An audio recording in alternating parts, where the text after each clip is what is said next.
ओडिशा सरकार खोला बजार एलपीजी सिलिंडर बिक्री उपर कटकणा लगाई। यार मुख्य उद्देश्य होची कला बजार एवं गोदाम को रोकवा।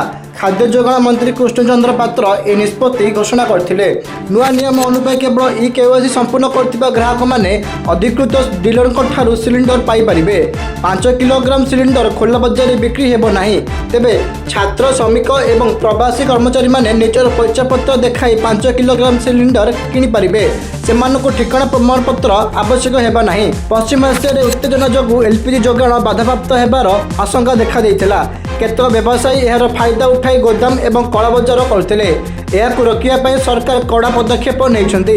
राउरकेला गोटे ग्यारेज 161टी, ढेंकानाल 27टी एवं भुवनेश्वर 120टी सिलिंडर जबत करा जायछि।